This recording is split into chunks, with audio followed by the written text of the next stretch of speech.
রোজার সাথে তোমরা বাহানা করো, রোজদারের সাথে তোমরা সিটারি করো, রোজদারের সাথেও তোমরা বাটপারি করো। জনগণ ঠিক কিনা? যারা রোজা রাখে তারা তো আল্লাহকে খুশি করবার জন্য রোজা রাখে, সুবহানাল্লাহ। আর কিছু লোক রোজা রাখে না, ও দিনের বেলা রোজার বান ধরে থাকে, 3 বেলা ঠিক মতো ঘরে দুয়ার দিয়ে খায়। আসল নামাজের পরে আপনার পকেট থেকে একটা মেশক খোলে, মেশক নিয়ে এইরকম মেশক করতে করতে যায়, যখন মানুষ দেখে তখন কথা কয় না।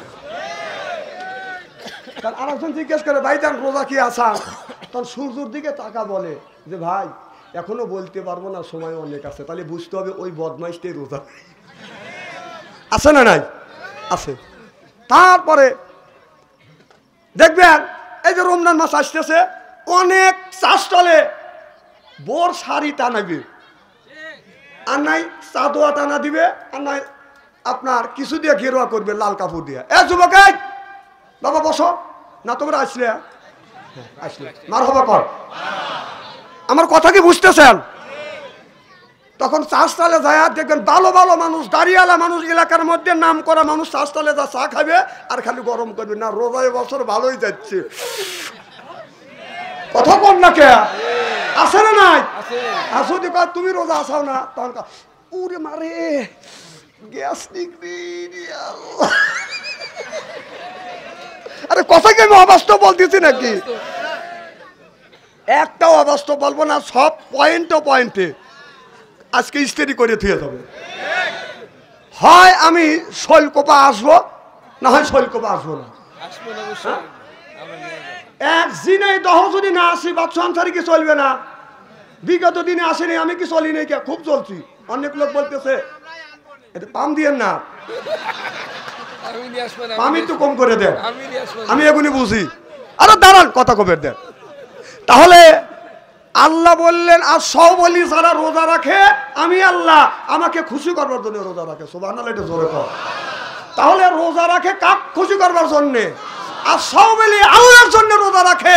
কোনো পাগলও সকাল থেকে সন্ধ্যা পর্যন্ত না খাওয়া থাকে না। একমাত্র থাকে কারা? যারা রোজা রাখে, তারাই সারাদিন অনাহারে থাকে। আর যারা বোঝদার ওদের তো নামাজ তো নাইকেই, রোজা তো রাখেই না।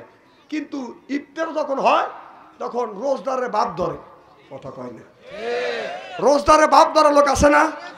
চাষতালে যায়া আমি নিজে দেখছি, রাস্তার থেকে মুখটা একবারে ছোট বানায়, এই পাকা রাস্তা যাইতে ধুলো বালু নিয়ে মুহে গইছিলেন, মুখটা একবারে টুনি মুনি হয়ে যায়। তখন চাষার মুখ হয় যে চাষা ওই যে দোকানের ইফতারি বুন্দি পেঁয়াজি এরপরে পেঁপে ওই যে মুখ চোখ কাটেছে, যে দোকানে জোগাড় করে ওই দোকানের পাশ দিয়ে ঘুরে আর দৌড়ি করে। চাষা দৌড়ি করো কাকা বাবু, বাদ জাতি রাইতো মানে সময় চলে যাবে না, ইফতারি করবো না কোনো, রাস্তায় আজান দেবে না। আর চাষা কত মানুষ আমার এনে ইফতারি করছে, ভালো ভালো ইফতারি, তুমি বলছো বাঁচতে করে হা হা হা হা দাও, আচ্ছা ওই যে শুরু করে দিল। এটা ইফতারি খাওয়ার ফন্দি। আমার কথা কি বুঝতেছেন? বিশ্বাস না হয় শহরে আপনি যা দেখবেন, ওখানে যায়। আর যদি বলেন রোজদার আর বোজদার, কিভাবে আপনি চিনবেন? যে রোজা রাখছে সে একটু পানি মুখে দিয়ে 2 লোকমা মুখে দিয়ে ও যে আজানের ধ্বনি হচ্ছে উনি দৌড়ে যাচ্ছে মসজিদে নামাজ পড়ার জন্য, সুবহানাল্লাহ, একটু জোরে পড়া। আর যার সারাদিন 3 বের খাইছে মুখ চালু আছে, ওই মুঠের মধ্যে এরকম করে পেঁয়াজি বুন্দি মুড়ি দিয়ে মুড়া, তাহলে বুঝতে হবে যে এইরকম করে রাক্ষসের মতো খাচ্ছে ওই জানোয়ারটাই রোজা রাখে। তারপরে খায় প্লেট এরকম কাইট করে যা কালিয়ে খায়, তাহলে বুঝতে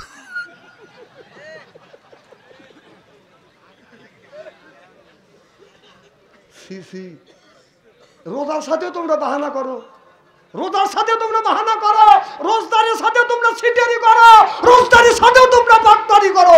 জনগণ ঠিক কিনা?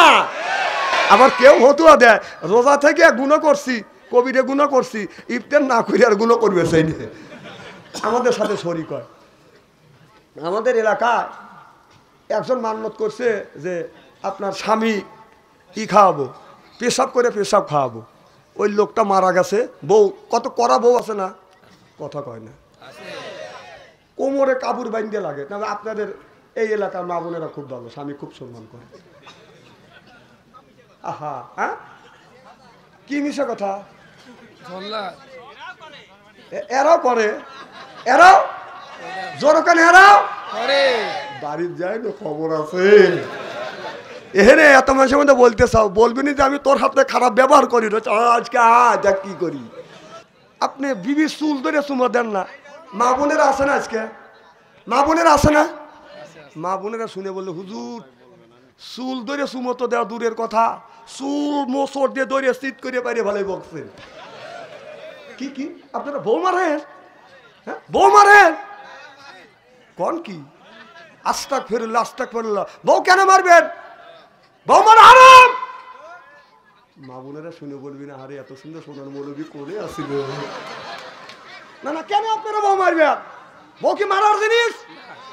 এই বউ আপনাকে জীবনে দেখে নাই, আপনাকে জীবনে দেখে নাই 50 মাইল 100 মাইল দূরে জীবনে দেখে নাই। আপনার সাথে 3 কথায় কবুল বলে মা বাবা ভাই বোন এলাকার আত্মস্বজন সব ছাড়িয়ে আপনার সাথে ঘর সংসার করতেছে, সেই বউ মারেন? বউ মারা হারাম। যারা বউ মারবে তাদের হাতের মোনাজাত দান খয়রাত আল্লাহর দরবারে কবুল হবে না, হইতে পারে না। মা বোনেরা বলতেছে এই মৌলবীরই দরকার।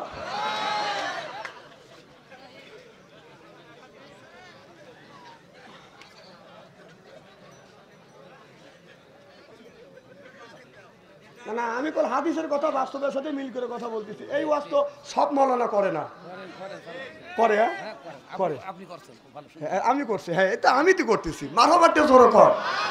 না না আপনারা কেন বউ মারবেন? কেন মারবেন?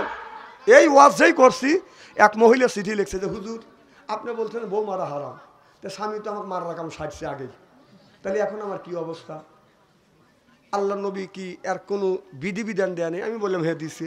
হুজুর বলে দেন। তা আমি বললাম মা আল্লাহ নবী বলেছে ও নারীরা তোমরা কান পাইতে শুনে থাকো, স্বামী যদি তোমাকে মারিয়া থাকে রে মা, স্বামী যদি রাগের সময় তোমাকে মারিয়া থাকে, তোমার শরীরে আঘাত করে থাকে, মারে ওই জায়গাটা চিহ্নি করে রাখো স্বামীর হাতের ছোঁয়া। তোমার শরীরে যেই জায়গা লাগছে দোজখের আগুনে কোনোদিন ওই জায়গা পুড়িবে না। মা বোনেরা শুনে বলতেছে না আমার ভালোই করছে, খালি স্বামীর কি রহমতের হাত, কি বরকতের হাত, সুদ খাওয়া হাত, ঘুষ খাওয়া হাত। কথা কর না না বউ মারেন না। আল্লাহ নবী বললেন নারী রে স্বামী যদি রাগের সময় তোমাকে মারিয়া থাকে রে মা, তোমাকে যদি মারিয়া থাকে, স্বামী তোমাকে মারছে আঘাত করছে, এই ওয়াজটা আমি করতাম না, এই সাবজেক্টটাই আমাকে দিছি। সুবহানাল্লাহ একটু জোরে কর। যে স্বামী স্ত্রীর সাবজেক্ট আর নামাজের সাবজেক্ট এই আলোচনা দিছে, এই জন্য আমি করতেছি, তাছাড়া এই ওয়াজটা আমি করতাম না। সুবহানাল্লাহ একটু জোরে কর। আমার ভাইরা আমার মা স্বামী তোমাকে মারছে যদি মারিয়া থাকে মা, স্বামী তোমাকে মারছে এই কথা যদি গ্রামবাসী শোনে না, এমনকি তোমার স্বামী তোমাকে মারছে তোমার শ্বশুর জানি শোনে না, তোমার স্বামী তোমাকে মারছে তোমার দেহ বাসুর যেন শোনে না, এমনকি তোমার স্বামী তোমাকে মারছে তোমার ঘরে সন্তান ছেলে মেয়ে আছে তারাও জানি শোনে না, স্বামী মারছে মা, স্বামী তোমাকে মারছে এইটা যদি গোপন করে না করে মা, আল্লাহ নবী বলছেন কিয়ামতের ময়দানে তোমাদের কিছুই কিছু গুণ আল্লাহ গোপন করে রাখবে। আর আমাদের দেশে স্বামী যদি রাগ করে বিবি একটা থাপ্পড় দেয়, চেঁচা 7 বাড়ি মাথায় তোলে, তারপরে রাস্তার পাশে বসে কান্দে সব নাইসা সুন্দরী বিদ্রোহী যেরকম ঠিক কিনে কবিতা পড়ে। ও কবিতা আমরা পড়া জানি ঘটনা বাঘাবাড়ি পরের বেদি কন্ট্রাক্টরে কয় বগুড়া হইতে আইসে গাড়ি নেমে যান সবাই কেউ নামতে চায় না, ওইটাও কবিতা তোমাদের কার নাম, এটাও কবিতা হইতে পারে কা জামাই আর কোনোদিনই আম্মা বলবে না রে, জামাই আম্মা বলবে না তো তোর কি রে। আমার মায়ের আমার মুসলমান বাইরে আল্লাহর হাবিবের উম্মতেরা ভালো করে লক্ষ্য করে শুনুন, তাহলে রমজান মাসে রোজা রাখবো কাকে খুশি করবার জন্য?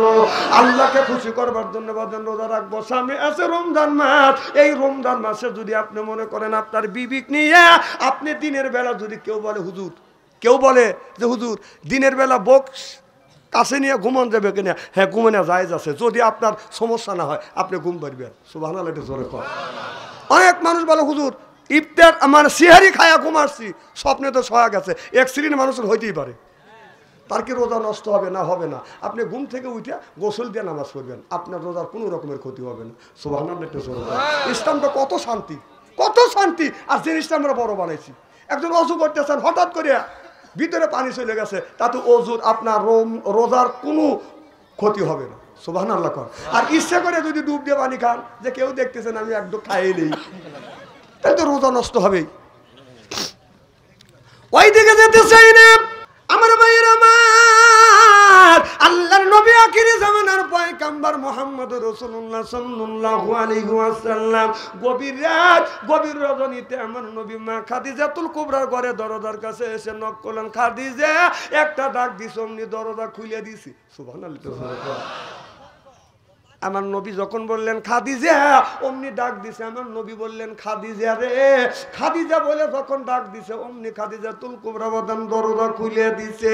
আমার নবী খাদিজার চোখে যখন চোখ পড়ছে, আমার নবী বিশ্ব নবী খাদিজাতুল কুবরাকে সালাম দিবে, তার আগে মা খাদিজাতুল কুবরা সালাম দিলেন, আসসালামু আলাইকুম ইয়া রাসূলুল্লাহ, ইয়া হাবিবাল্লাহ, আপনি আমার সালাম নেন। আল্লাহ নবী বলে, স্বামী যদি বিবিরে সালাম দেয় আর বিবি যদি স্বামী সালাম দেয়, স্বামী স্ত্রীর ভিতরে মহব্বত পয়দা করে দেয় কে? আমাদের বউকে আমাদের সালাম দেয়? জোরে বলুন। এত মানুষের মধ্যে না বলতেছেন, আজকে বাড়ির যায়নি, বলবি না আমি তোকে সালাম দেই অথবা না দেই, তুই পাবলিক ফাংশনে বললি কে? খবর আছে। আচ্ছা, বৌমান সালাম দিলই না, আমরা কি বিবিদের সালাম দেই? जैसे के तैसे मेले राजके मेले रानी बुध के बुहिते नहीं मेले खापसाते खापसानी रे खापसाते खापसानी जरकन ठीक किने তাহলে বোঝা গেল বিবি যেমন আমরাও আজকে আখিরে মোনাজাত করিয়া বাড়িতে যায় বিবিকে সালাম দেব বলেন ইনশা আখিরে মোনাজাত করে বাড়িতে যা বিবিকে সালাম দিবেন টাকাটা বউ নেই হে ফতুয়া ধোবো নে ফতুয়াকে না দিয়ে নামবো নে নাকি আমার ভাইয়ের আমার যাদের বউ বাড়ির যা বিবিকে সালাম দেবো ইনশা জোরে বলেন ইনশা আখিরি মোনাজাত করে বাড়িতে যা বিবিকে সালাম দিবেন বলবেন আসসালামু আলাইকুম ও আমার বিবি আমার সালাম লাও বউ লাখে কাপুরলে হাসবে বলবে দম করা জায়গা পাচ্ছে না আজকে সালাম দিলে হাসবে না না আমাদের দেশের সালামের কথা নাই কে আমাদের দেশে আছে টা বাই বাই যারা রিক্সা চালায় মাঠে ঘাটে কাজ করে তারা স্বামী ওই ছেলেকে নিয়ে তার স্বামী যখন মাঠে যায় তখন বলে যে বাবা তোমার আব্বাক টাটা দাও কথা বুঝতেছেন না এটা গরিব মানুষেরা শিক্ষিত মানুষের টাটা জানেন ওই বউ বাচ্চাদের কোলে নিয়ে কথা যায় আব্বু টাটা মানে বউ আব্বু কাজ কথা আমি চিনি না স্ত্রী হচ্ছে না আমি বলছি যে কানা মানুষ হইতে দেবে মারহাবা একটু জোরে কর তাহলে আমরা বাড়িতে যা বিবিকে সালাম দেবো বলেন ইনশা আর যুবকেরা যারা বিয়ে করো নাই তারা কারে সালাম দিবে বলবো ওরা ভাবতেছে মুখে ডার্লিং এ সালাম দিবে বলতেছে না না তোমরা বাড়িতে যা সালাম দিবে তোমার মা তোমার আব্বা তোমরা কি ভাবতেছ না না তুমি একটা মেয়ে এক সালাম দিতে পারো সেই মেয়েটা আপনার বোরখা পরে আছে অপরিচিত যদি তোমার স্বভাব থাকে কিন্তু শয়তানি মনে সালাম দেওয়া যাবে না আমাদের দেশে সালাম তো শয়তানি মনে দেয় আছে না নাই আছে এগুলি করা যাবে না আমার ভাইয়ের আমার আল্লাহর নবী বললেন খাদিজা রাত 12টার পরে আমি তোমার ঘরে দরজার কাছে আসলাম একটা ডাকের বেশি দুইটা ডাক দিলাম না খাদিজা তুমি কি ঘুমাও না মা খাদিজাতুল কুবরা বলে ইয়া রাসূলুল্লাহ ইয়া হাবিবাল্লাহ আপনার আগে তিনটা স্বামী সংসার করছে এইরকম কোনোদিন হয় নাই ও নবীজি যতদিন ধরে আপনার সাথে ঘর সংসার করতেছি আল্লাহর কসম করে বললাম নবী গো আপনার আগে বিছানায় পিঠ দিয়ে ঘুমোতে যাই নাই চিল্লা কর মারহাবা আর আমাদের খাদিজা একটা করে আছে এই যে বাইতে চলে আসছেন না বাড়ি যা দেখুন যে লুইটে বুইটে ঘুম পাড়তেছে সব বোন এসে ফাঁকে গেছে না ভাবছি আরে হেও খাদিজা আর হেও খাদিজে আমার ভাইয়ের আমার আপনি যদি শহর থেকে আসতে যদি রাত 12টা হয়, রাত 12টার পরে আমাদের খাদিজার ঘরে দরজার কাছে যা ডাক দিবেন, খাদিজা, খবর নাই। ও খাদিজা, খবর নাই। ও খাদিজা, উত্তর নাই। মানে একই একই। মেম্বার ভাই কি বুঝতেছেন কিছু? ভাই বুঝতেছে যে হ্যাঁ হুজুর বাস্তবের সাথে মিল করে, আমি সকল হাদিসের কথা বাস্তবের সাথে মিল করে বলি। মারহাবা, একটু জোরে কর। এজন্যই সালাম দিতে হবে। আর বিবি যতক্ষণ পর্যন্ত, স্বামী যতক্ষণ না আসবে এতক্ষণ তার জন্য অপেক্ষা করতে হবে। সুবহানাল্লাহ, একটু জোরে কর। আমার নবী হাত দুটো দান করে দেখা দিছে, আমার বুকে আয় মা খাদিজাতুল কুবরা। দৌড়া দেয় আমার নবী, বুকের সাথে মাথা ঠেকাইয়া বলে, ইয়া রাসূলুল্লাহ, ইয়া হাবিবাল্লাহ, আমি আপনার সাথে যতদিন ধরে ঘর সংসার করতেছি গো নবীজি, আমি আল্লাহর কসম আপনার আগে বিছানায় পিঠ দিয়ে ঘুমাতে যাই না। আর আপনার প্রেমে পড়িয়া আমার সমাজ, জমি, অর্থ সম্পদ, তালা তালুক যা কিছু ছিল সব আপনার কদমে কোরবান করে দিলাম। দেখে নবী মুআজ্জিজা, ধন্য হলো বিবি খাদিজা, জীবন যৌবন করিলেন অর্পণ, মাল দৌলত যা ছিল নবী চরণে সুপিয়া দিল, বানাইল তারে জীবনের আপন। আল্লাহ নবী গুণের নবী গো, আপনি নবী আমার জীবনের জীবন, আপনি নবী আমার জীবন সাথী, অন্ধকার কবরের বাতি, আপনায় পাইলে হব জান্নাতি। আরে রাহমাতাল লিল আলামিন, আপনি মুমিনের আপন, গুনাহগার উম্মতের আপনজন। আল্লাহ নবী গুণের নবী গো, আপনি নবী আমার জীবনের জীবন। জোরকান মারহাবা। অমনি আমার নবী মা খাদিজার চুল ধরছে, চুলে ধরে চুমো দিছে। সুবহানাল্লাহ, একটু জোরে বল। মা খাদিজাতুল কুবরা বলে, নবী গো, আপনি আমার চুলে চুমন দিছেন। আমার নবী বললেন, খাদিজা, আমি তোমার চুলে চুমন দিয়া নারীদের ইজ্জত আর মর্যাদা বাড়িয়ে দিয়ে গেলাম। সুবহানাল্লাহ, একটু জোরে বল। আল্লাহ নবী বললেন, খাদিজা, আমি নবী বললাম, স্বামী হইয়া বিবির চুল ধরে চুমো দে, এটা হলো আমি নবী, আমার আদর্শ ভিত্তিক সুন্নত। আমার নবী নিজের বিবি খাদিজাতুল কুবরার চুলে ধরে চুমো দিছে। আমরা কারা কারা বড় চুল ধরছি, চুলে ধরে চুমো দিছি? একটা লোক হাত তুলে দেখান তো দেখি, কারা কারা? একজনও নাই। কে? একজনও নাই। আহা, খুব খারাপ লাগতেছে মনে হয়। যদি আর ঘন্টা খানি আলোচনা করি, শোনার জন্য রাজি আছেন তো? নারে তাকবীর। আল কোরআনের আলো, নারে তাকবীর। আমার ভাইরা, আমার মুসলমান ভাইরা, ভালো করে লক্ষ্য করে শুনুন। আল্লাহ কোরআন কারীমের মধ্যে বলতেছে, আজা আল্লাহ লিল মুত্তাকিনা ইমামা। এ কথা কার? আল্লাহ বললেন, আজা আল্লাহ, ও দুনিয়ার মানুষেরা শোনো, আজা আল্লাহ লিল মুত্তাকিনা ইমামা, একটা নেককার পরহেজগার ইমাম বানাও। এ কথা কার? তাহলে কোন ইমামের কথা বলছে? মসজিদের ইমাম। কি কোন? আল্লাহ বললেন ওই ইমাম না, এটা হলো ওয়ার্ডের ইমাম, সেইটা হলো মেম্বার। ইউনিয়নের ইমাম, সেইটা হলো চেয়ারম্যান। থানার ইমাম, সেইটা হলো এমপি। আর রাষ্ট্র ইমাম, সেইটা হলো প্রধানমন্ত্রী। ওয়াজা আল্লাহ লিল মুত্তাকিনা ইমামা। কথা কার? তাহলে এই কথা যদি আমরা বলি, মেম্বার ভাই, এখন যদি আপনারা রাজনীতি মনে করেন, আমার কি কিছু করার আছে? তাহলে আল্লাহ নিজে বললেন নেতা বানাও, সেটা হলো ওয়ার্ডের নেতা, সেটা হলো মেম্বার। ইউনিয়নের নেতা, সেটা হলো আপনার চেয়ারম্যান।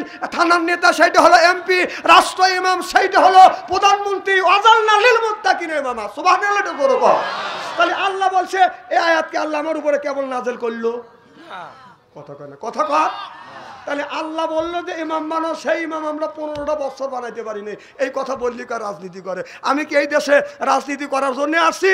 আর আপনার মহিলা মার খাই কি কোনোদিন দাঁড়াবো আমি? হ্যাঁ, আল্লাহর কথা আল্লাহ আমাকে শিক্ষা দিছে, এই কথাটা আপনাদের বুঝনের জন্য বলতেছি। তাহলে 16টা বছর সেই নেতা মেম্বারের, আপনার ওয়ার্ডের মেম্বার বানাতে পারি নেই, চেয়ারম্যান বানাতে পারি নেই, থানার এমপি বানাতে পারি নেই, রাষ্ট্র প্রধানমন্ত্রী মনোনীত বানাতে পারি নেই। দিনের ভোট রাইতে হয়েছিল। আর এই কথা কলি যদি আপনারা কন যে হুজুর রাজনীতি করবেন লেগেছে, এটা কি আমার কথা না আল্লাহর কথা? না না, এই আয়াতের তাফসীরটা আপনি করেন, কিভাবে করবেন করেন। না না, যারা যে বলেন যে হুজুরে উঠেই খালি রাজনীতি করে, এইটা তাফসীর আপনি করে দেখান। আসেন আসেন, থুয়ে দিয়ে আসেন আসেন। না না, কাল চলে গেলে তো বলবেন না যে হুজুরে রাজনীতি করবে লেগেছে, আপনি তাফসীর করে দেখান। কিভাবে তাফসীরটা করবেন কোন? আমরা রাজনীতি করবে লেগে আছি, কথা মাপ রেখে কয়। আবার আমাদের কয় মৌলবাদ। কি বাদ? মৌলবাদ কারা জানেন? আচ্ছা, কোরআন মানেন কারা কারা? আলহামদুলিল্লাহ, হাত নামান। এখন আর হাত তুলতে হবে না। নামাজ পড়েন? নামাজ পড়ি নাকি? কম বেশি পড়ি কিনা? রোজা রাখ কম বেশি করি কিনা? হজ করি কিনা? তাহলে যারা নামাজ পড়ে, রোজা রাখে, হজ করে, যাকাত দেয়, কোরআন তেলাওয়াত করে, তারা হলো মৌলবাদ। মৌলবাদের অর্থ হলো যারা মূলের উপরে বিশ্বাসী। সুবহানাল্লাহ, একটু জোরে বল। যারা মূলের উপরে বিশ্বাসী তারা হলো মৌলবাদ। যে নামাজ পড়ে, মেম্বার সাহেব টুপি মাথা দিচ্ছে, তিনি মৌলবাদ। ভাইজান নামাজ পড়ে, সে মৌলবাদ। আবুল কালাম আজাদ ভাই নামাজ পড়ে, সেই মৌলবাদ। আমার বাম পাশে ভাইজান আছে, রোজা রাখে, নামাজ পড়ে, হজ করে, আল্লাহ মানে, রাসূল মানে, এরা হলো 1 নম্বর মৌলবাদ। তাহলে আমরা যদি মৌলবাদ হই, তোরা কি বাদ? সেই জবাবটা দে। তাহলে তুই যদি নামাজ পড়ে থাকিস, তুইও মৌলবাদ। তুই যদি রোজা রেখে রাখিস, তুইও মৌলবাদ। তোর বাপ যদি নামাজ পড়ে থাকে, তোর বাপও মৌলবাদ। তোর মা যদি পর্দা করে, তোর মাও মৌলবাদ। আমাদের মৌলবাদ বলে গালি দাও কেন? হ্যাঁ, মৌলবাদ বলে গালি দাও কেন? এই মৌলবাদ যদি তোর মার আর তোর বাবার যদি বিয়ে না পড়াইতো, তোর মতন সন্তান হচ্ছে জারক জারক জারক। না বুঝে আন্দাজি এক কথা কও, আসে তাফসীর করে বুঝাও।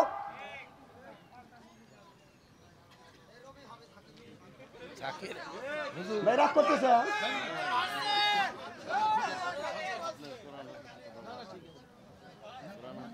না না, আমি কোরআন হাদিসের বাইরে গেছি। আমি এইটার কোরআনে এই আয়াতের তাফসীর করে বুঝিনি। মারহাবা, একটু জোরে কও। শোনেন, আমি জীবনেও দাঁড়াবো না, আসবো না, কোনোদিনও মেম্বার পদেও দাঁড়াবো না। যদি কম যে আপনি 5 লক্ষ টাকা দেবো, মহিলা পদে দাঁড়ান লাগবে, অত ঠেকা আমার পরে নাকি।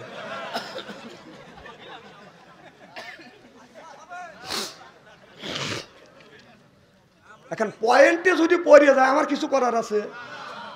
আমার ভাইয়ের, আমার আল্লাহ নবী আখিরি জামানার পয়গম্বর মুহাম্মদুর রাসূলুল্লাহ সাল্লাল্লাহু আলাইহি ওয়াসাল্লাম। এই যুবক, এই এই এই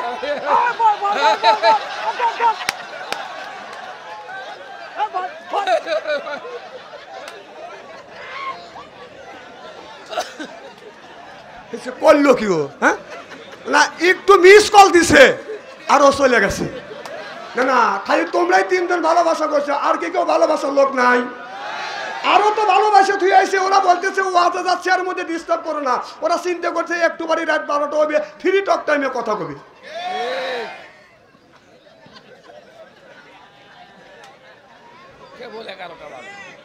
মারহাবা, একটু জোরে কর। আর কি আকাশে বৃষ্টি আছে? আজকে যদি ওয়াজ করি বেশি, আপনারা কি হবেন খুশি?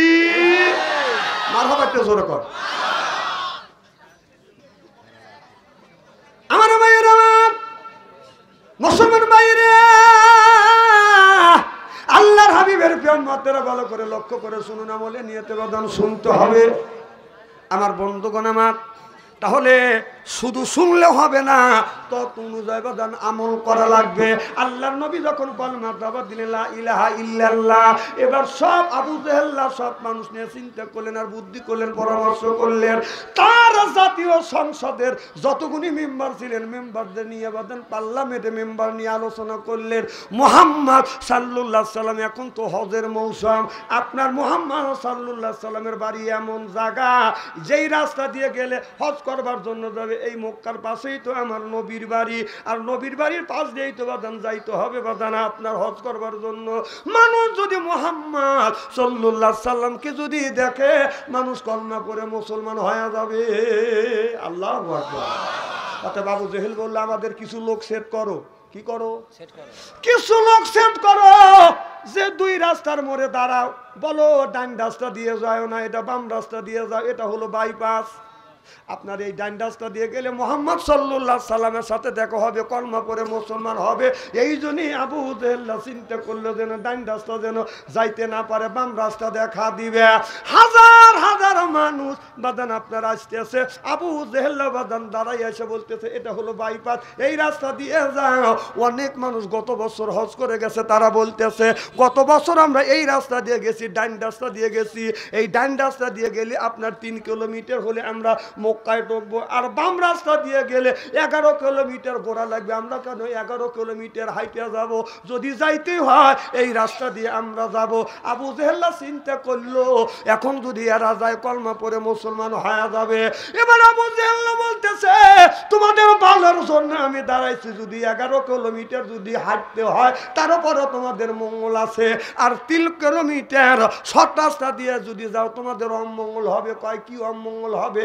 বলে এই রাস্তা দিয়ে যদি যাও মোহাম্মদ নামে একটা পাগল আছে, এই পাগলকে যদি তোমরা দেখো তোমরা সহ পাগল হয়ে যাবে। আর সব মানুষ বলল দুনিয়া বহুত পাগল দেখছি, এই রকম পাগল দেখি নাই, পাগল দেখলে নাকি মানুষ পাগল হয়। সব মানুষ প্রতিজ্ঞা করে বসলো পাগল দেখলে যদি মানুষ পাগল হয় এই কথা আমরা শুনু নই দেখু নেই। তারা প্রতিজ্ঞা করলো মুহাম্মদ সাল্লাল্লাহু আলাইহি সাল্লামকে যতক্ষণ পর্যন্ত না দেখবো গোসল করব না, খানা পিনা করব না। সব মানুষ দৌড়া বাদান যাওয়া শুরু করলো। এই শোনেন, শোনেন আপনারা না। আবু জেহেল বলতেছে তোমরা কই যাও? কই আপনি তো বলেছেন মুহাম্মদ নামে একটা পাগল আবির্ভাব হয়েছে, পাগলকে দেখলে মানুষ পাগল হবে। এই জন্য প্রতিজ্ঞা করছি মুহাম্মদকে যতক্ষণ পর্যন্ত না দেখবো এতক্ষণ পর্যন্ত গোসল করব না, খানা পিনা করব না। সুবহানাল্লাহ। আবু জেহেল মাথায় হাত দিয়া বৈশা পড়ল আর চিন্তা করলো মুহাম্মদের বিরুদ্ধে টাকা খরচ করলাম আমি, কাজে লাগলো মুহাম্মদ সাল্লাল্লাহু আলাইহি সাল্লামের। জোরে কোন সুবহানাল্লাহ। তাহলে যারা ইসলামের বিরোধিতা করবেন, আল্লাহর দ্বীন প্রতিষ্ঠিত হোক, কোরআন প্রতিষ্ঠিত হোক, এটা যারা চান না, যদি নামাজ পড়েন তাহলে আপনার কোরআনের পক্ষে কাজ করা হইবে। সুবহানাল্লাহ। যদি রোজা রাখেন তাহলে যারা ইসলামী আন্দোলন করে ইসলামের আন্দোলনের পক্ষে কাজ করা হইলো। যারা হজ করবে তাহলে বোঝা গেল কোরআনকে সমর্থন করলো, আল্লাহকে সমর্থন করলো, ইসলামী দলগুলি যারা করছে তাদেরকে সমর্থন করলো। আপনি যদি এই কোরআনকে আল্লাহকে ইসলামী দলকে তাকে যদি সমর্থন না করেন আপনার নামাজ ছাড়া লাগবে, রোজা ছাড়া লাগবে, হজ ছাড়া লাগবে। আর নামাজ পড়লেই মৌলবাদ হইবেন, রোজা রাখলেই মৌলবাদ হইবেন, হজ করলেই মৌলবাদ হইবেন, কোরবানি করলেই কিন্তু আপনি মৌলবাদ হইবেন। যেরকম সুবহানাল্লাহ। তুমি যে ইসলামের বিপক্ষে যাও, ইসলামী আন্দোলন যারা করে তারা এমন একটা দল, এই দলে কেউ যদি নামাজ পড়ে ওই দলের পক্ষে চলে যায়। সুবহানাল্লাহ। একটা জোরে বল। ইসলামী এমন একটা দল, কেউ যদি রমজান মাসে রোজা রাখে ইসলামী দলের পক্ষে চলে যায়। সুবহানাল্লাহ। কয় না রে মেম্বার ভাই? কথা কি খারাপ বলতেছি? তুমি যে ইসলামের দলের বিরোধিতা করতেছে, তুমি নামাজ ছাড়িয়ে দাও, রোজা ছেড়ে দাও, কোরবানি করো না, তাহলে তোমাদেরকে আমরা কোনোদিন বলবো না। নামাজ পড়লেই ওই দলের পক্ষে চলে যাবে, রোজা রাখলে ইসলামী আন্দোলনের পক্ষে চলে যাবে, হজ চলে গেলে হজ করলে ইসলামী দলের আন্দোলনের পক্ষে চলে যাবে, কোরবানি করলে ইসলামী আন্দোলন যারা করে তাদের পক্ষে চলে যাবে। সুবহানাল্লাহ। এখন 2 দিন পরে পাগলা গারোতে না ঢোকা লাগে। কথা বুঝতেছেন না? 2 দিন পরে পাগলা গারোতে তোমাদের ঢুকতে হবে। কারণ বাংলাদেশের মানুষ কাঁচা না, তারা আল্লাহ ভক্ত, তারা নবী ভক্ত, তারা নামাজ পড়তে চায়, তারা কোরআন পড়তে চায়, তারা এই জমিনে কোরআনের আইন বাস্তবায়ন করতে চায়। চিল্লে কোন ঠিক কিনা? কারা কারা কোরআনের আইন জমিনে বাস্তবায়ন করতে চান 2 হাত টান করে তাকবীর দিয়া আল্লাহকে দেখা।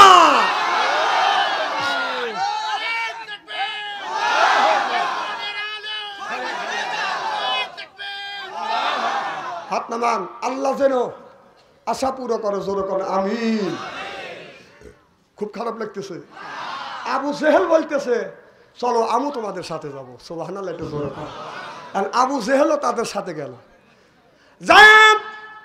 সব মানুষ লক্ষ্য করে দেখে আবু জেহেল এই যে কোকড়ানো চুল আর টানা টানা হলো চোখ আর ফুলের ফাঁপির মতো ঠোঁট, আর দুধের মধ্যে আলতা দিলে যেমন রং হয়, এই লোকটা কি পাগল?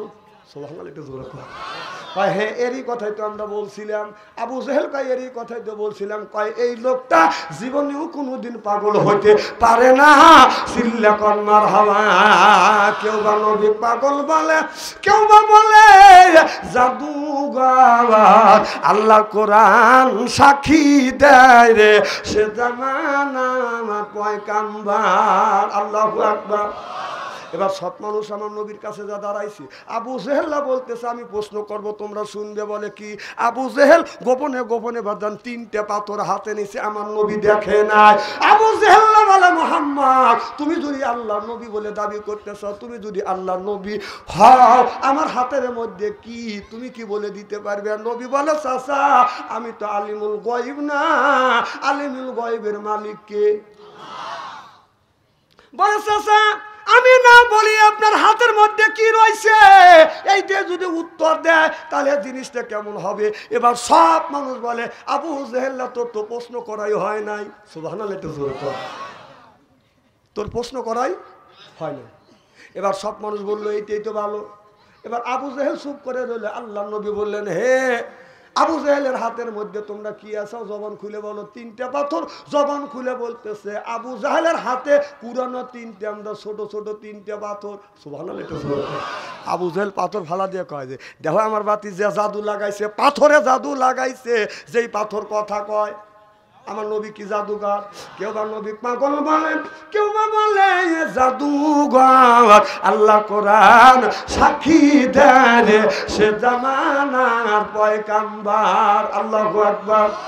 আবু জেহেল মুখের মধ্যে একটা খেজুর ছিল আর খেজুরের বিচি ছিল। খেজুরের বিচি বের করে বলে বাতি যায় এটা কি? কয় খেজুরের বিচি। আবু জেহেল্লা বললো এই খেজুরের বিচি মাটির মধ্যে আমি পুঁতলাম, আর তুমি যদি নবী হও তোমাকে আমি নবী বলে মানবো। এই গাছটাই খেজুরের বীজটা যেন গাছ হয়, গাছ হইয়া যেন বড় হয়, খেজুর জানি ধরে, আর যদি ধরাইতে পারো তাহলে তোমাকে নবী বলে মানবো। কারণ নবীদের এই ক্ষমতা আল্লাহ দিছে। আল্লাহ অমনি চুপ করে রইলেন। জিবরাইল আলাইহিস সালামের ঘন্টা বেজে আসলেন। মোহাম্মদ হাই গেবনা গুপ্তা টানা গুপ্তা।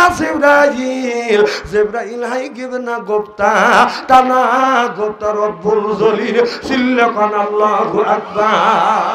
জিবরাইল আলাইহিস সালাম বলে নবী গো, আপনি মুখ দিয়ে যা বলবেন তাই হবে। আমার নবী বললেন এ আবু জেহেলের হাতের বোনা বীজ, তাড়াতাড়ি তুমি ফোটো। এবার গাছটা বাদান ফুটতে লাগলেন, মাটিটা ফাটলেন, গাছটা বাদান বের হলেন, গাছটা ধীরে ধীরে বড় হয়ে গেলেন। আবু জেহেল দেখতেছে, এরপরে খেজুর ধরতেছে, খেজুর পাইকেও গেছে। আমার নবী খেজুর তুলে আবু জেহেলকে বলল চাচা আপনি মুখে দেন, কিরকম লাগে? বলে মজা লাগে। বলে চাচা আপনার হাতের খেজুরের বীজ আমি বুনছি, গাছ বড় হয়ে গেছে, ফল ধরছে, খেজুর খাওয়াইছি, এখন কলমা পড়ে মুসলমান হও।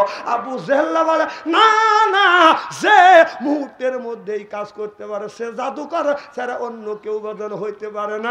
মাইয়াদি আল্লাহু ফালা মুদিল্লাহি লা ওয়া মাইয়াদিল্লিহু ফালা হাদিয়া লা।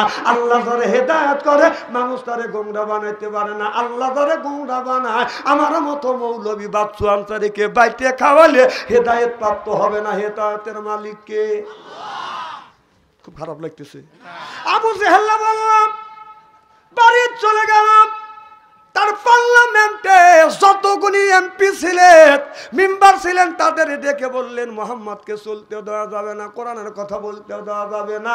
আবু জেহেল বলল লা তাসমাউ লিহাযাল কোরআনি ওয়াল গাউফি, এই কোরআন চলতে দেওয়া যাবে না, কোরআনটাকে বলতেও দেওয়া যাবে না। এটা হলো আবু জেহেল বলেছিল, সেইটা আল্লাহ রেকর্ড করছে। কথা কার? তাহলে আবু জেহেল বলছিল লা তাসমাউ লিহাযাল কোরআনি ওয়াল গাউফি, কোরআন চলতেও দেওয়া যাবে না, বলতেও দেওয়া যাবে না। ঠিক 16টা বছর এই জমিনে কোরআন চলতেও দেয় নাই, বলতেও দেয় নাই। বলার জন্য আসছি, মাহফিল থেকে অপমান করে তারা দিচ্ছে। শুনলে কোন ঠিক কিনা?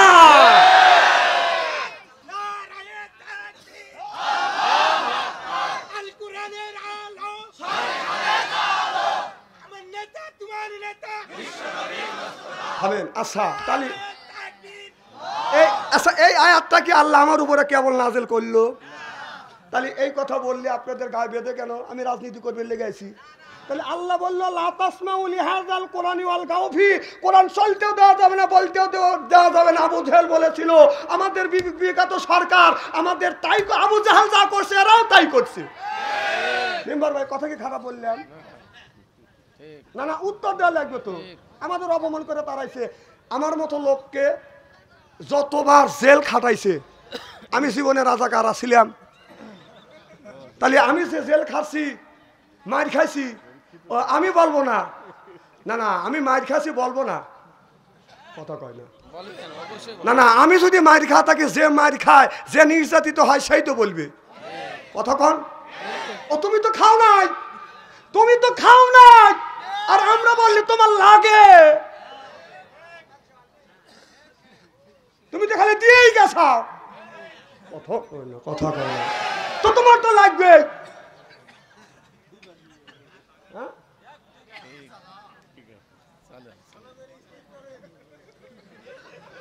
না না, তাও যদি আপনার স্ত্রী হয়, আমি সব রকমের ওয়াজ জানি, একেবারে ভ্যালু মনে করেন না। সারা বাংলাদেশের এমন কোনো ডিস্ট্রিক্ট নাই যে আল্লাহ ওই জেলায় এই গুণাগারকে নেয় নেই। সব ধরনের ওয়াজ জানি, আপনারা ও টেনশন করেন না। আলেম যখন আল্লাহ বানাইছে, মার হবে একটু জোর কর। আমার ভাইয়ের আমার ওই দিক যেতে চাই না। আল্লাহর হাবিবের প্রেমতেরা ভালো করে লক্ষ্য করে শুনুন। আল্লাহ বলেন, ওয়াকাদা রাব্বুকা, হে বান্দা আমার দাসত্ব করো, আল্লাহ তাবুদু আমার গোলামি করো, ইল্লা ইয়াহু আমার বন্দেগী করো, ওয়া বিল ওয়ালিদাইনি ইহসানা। আল্লাহ বলে, বান্দা আমার দাসত্ব আমার গোলামি করবার পরে তোমরা তোমার নিজ নিজ পিতা মাতার খেদমত করো। আজকে মা হইলো বুড়ি, গার চাইতে মার ঘুরি, বাবা হলো বুড়া, পিঠের উপর দড়িয়ে দড়িয়ে গুড়া, শ্বশুর হলো আব্বা জান, শাশুড়ি হলো আম্মা জান, বিয়ে করছে পিয়ারা জান, ওরাই সব জানের জান, পরাণের পরাণ, জোর কম ঠিক কিনে। যেই যুবকের কাছে আছে ট্রান্সফার, ভালো থাকে না ওদের মন। যেই যুবকের নাই বাজান অর্থ, প্রেমে খাওয়া গেছে বাজান ব্যর্থ, প্রেম করে খাইছে ছাকা, বাজান হয়ে গেছে বাজান বাঁকা, মন হইছে ফাঁকা, রাগ করে চলে যায় ঢাকা। থাকে থেকে ডিজিটাল ওয়াজ করা লাগে, তাছাড়া তো যুবক চাল পাল শুনবে চায় না, এটা তো ডিজিটাল শুনবে চায়। বাবা তোমরা মার সাথে দুর্ব্যবহার করো কেন? হ্যাঁ, কেন করবে?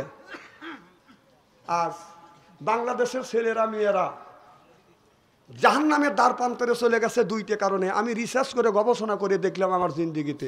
একটা হলো মোবাইল ফোনে আসক্ত হয়েছে, আর একটা হলো মাদক দ্রব্যতে আসক্ত হয়েছে। এই বাংলাদেশের ছেলেরা মাদক দ্রব্য আসক্ত হয়ে গেছে আর মোবাইলে আসক্ত হয়ে গেছে, দরকার ঠিক কিনা?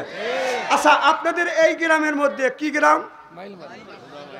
হুদা মাইলমারি গ্রামের মধ্যে যে 200টা যদি যুবক যুবতী থাকে, ওদের কাছে যদি স্ক্রিন টাচ মোবাইল থাকে, রাত 12টার পরে আপনি ফেসবুকের মধ্যে ঢোকেন, মেসেঞ্জারের মধ্যে ঢুকে দেখেন গ্রামের মধ্যে যদি 500 জন যুবক যুবতী থাকে, তার 450 জনই রাত 12টার পরে লাইনে রয়েছে। ও কি করতেছে? না, ও কি করতেছে? তাহাজ্জুদে নামাজ পড়তেছে না, তাফসির বক্স বলতেছে, তাফসির বক্স,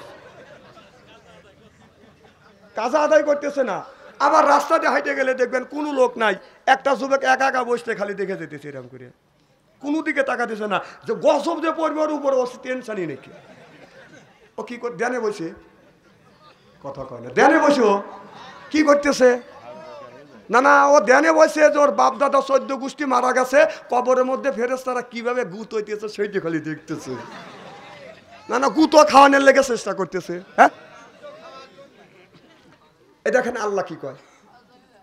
আল্লাহ বলে, ইয়া আইয়ুহাল্লাযিনা আমানু, ও যারা ঈমানের বিশ্বাসী, যারা ঈমান আনছো, ঈমান আনয়ন করছো, যারা ঈমান আনছো, আল্লাহর প্রতি যারা বিশ্বাস রাখছো, কুআনফুসিকুম ওয়া আহলিকুম নারা, নিজে বাঁচো, তোমার আহেল পরিবারকে বাঁচাইয়ে কথা কার। আজকে নিজেও বাঁচলাম না, আহেল পরিবারকে বাঁচাইতে পারলাম না। আপনার ছেলের হাতে বাজান টাচ ফোন দিয়ে দিছে, এই ছেলেটা মোবাইলের মধ্যে নিয়ে বাজান প্রেম প্রীতি ভালোবাসা শুরু করে দিছে। প্রীতির জ্বালা, মোবাইলের মেলা, এখন আর চিঠি লেখা লাগে না। ও ছেলে সারা রাত জাগিয়ে ফোনে কথা বলিয়া লেখা পড়াইয়া ছেলের ভালো লাগে না, হায় হায় লেখা পড়া আমি আর ভালো লাগে না।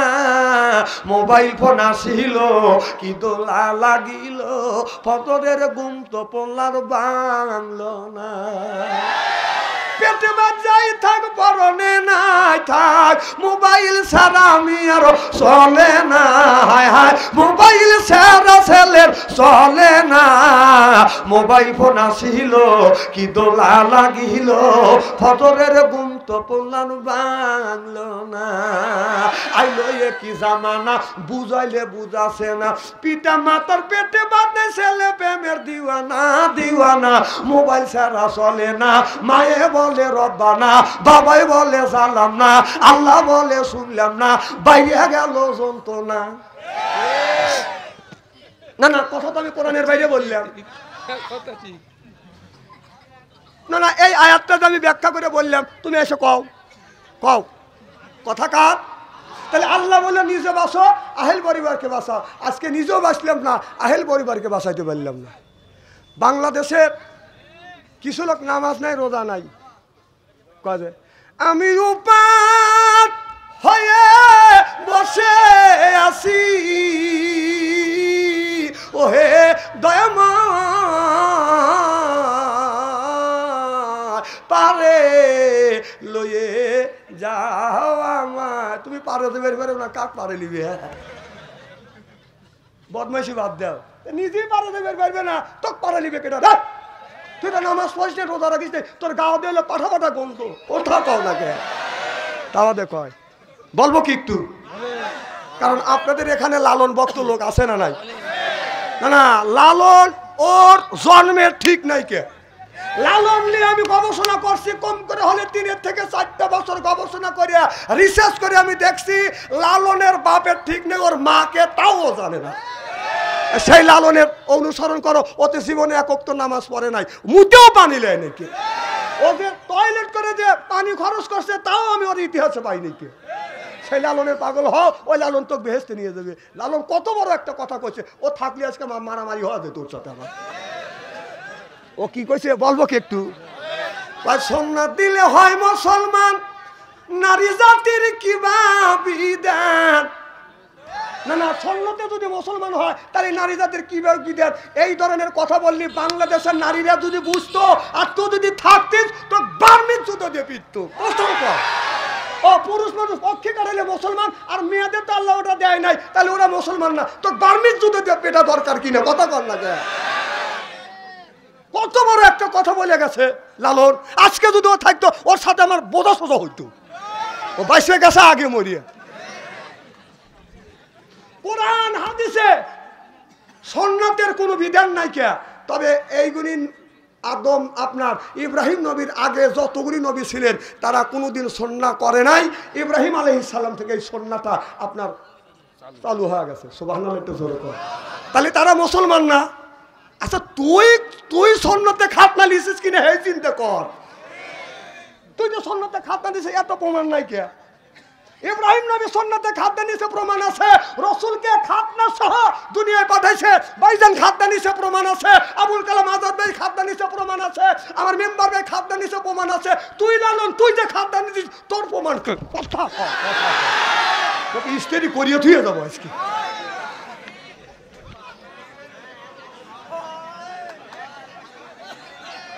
খুব কি খারাপ লাগতেছে নাকি?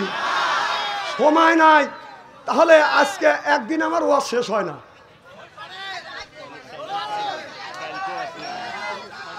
হ্যাঁ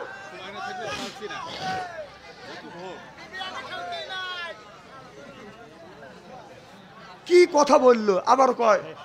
দেখেন এই লালন কি করছে বলবো কি একটু? ও বলছে কি সাকি সামান্য সোরা। আল্লাহ চোর কইছে কাক? কাক চোর কইছে? আল্লাহ বলছে সাকি সামান্য সোরা দরবি কোনা কানসিতে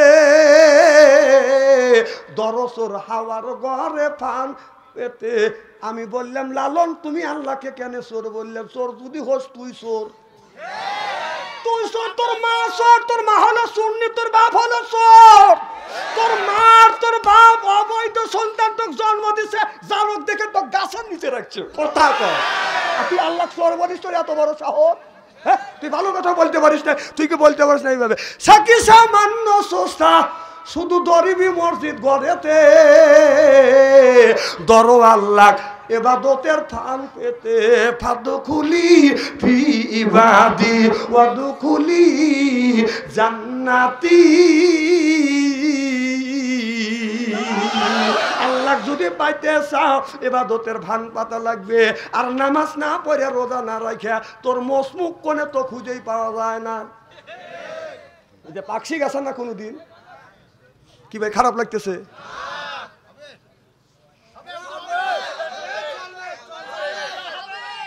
তাহলে আল্লাহ তুই কোন জ্ঞানে কোন বিবেকে তুই চোর বললি? ও যদি থাকতো ওর সাথে সর্বপ্রথম আমার মারামারি হইতো। ও বাইসে গেছে, আল্লাহ তো লিয়ে গেছে, তাছাড়া তোর খবর হইতো। তুই আল্লাহ চোর বলিস, তোর সাহস কম না? আল্লাহ চোর বলতে পারে ওই ব্যক্তি যে হলো মা বাবা পিতৃহীন পরিচয়, যে সন্তান, সেই আল্লাহকে চোর বলবে। কালকে চলে গেলি কোনে যে হ্যাঁ আমার লালনা গেল, তুই আমার কাছে এখন দলিল নিয়ে আয়, আয় দলিল নিয়ে আয়। কালকে যে গুড়ু গুড়ু করবি ওটা আমি মানা দেবো না। তুই যদি পারিস আয়। কথা কন, খেলা হবে মাঠে। ঠিকই বলছে, মাঠে খেলা হবে। আমি চলে যাবো না, খুব কবের বাড়বে না, এখানে আয়। আমার চোখে আমার সামনে কোরআনের মধ্যে 80 থেকে 82 জায়গা আল্লাহ নামাজের কথা বলছে, নামাজ পড়ে নাই। কোন জায়গা দেখা দে? হ্যাঁ বলছে লা তাকরাবু সলা, নামাজের ধারের কাছে যায় না। এই দিয়ে পায়া গেছি। আল্লাহ কিসের লেগে বলছে? আল্লাহ বলছে নাপাক অবস্থায়, নেশাগ্রস্ত অবস্থায় নামাজ তো বড় দূরের কথা, ধারের কাছে যায় না। সুবহানাল্লাহ, এটা জোরে কর। এরা পায়া গেছে। মুখে মোল্লারা কিছু জানে না। এ হে মোল্লা না, দাড়ি ঠিক জায়গা রাখছি। বগুলে দাঁড়িয়ে রাখিনি। আমাদের দেশে কিছু লোক এই যে এখানে কাইটে প্লেন টেলেন করে এই জায়গায় রাখছি, পাল ধরলে আছে না? না, এখানে পেলেন কিন্তু এখানে গন্ধ, পাউ ধরলে। কথা কন, কথা কন। সব ওয়াজ আমি জানি, কিন্তু একদিনে সব ওয়াজ করা যায় না। কম করে হলে 7 দিনের একটা তাফসীর মাহফিলের আয়োজন করা লাগে, তবে যদি এই ওয়াজটা আমি কোনো রকম শেষ করতে পারি।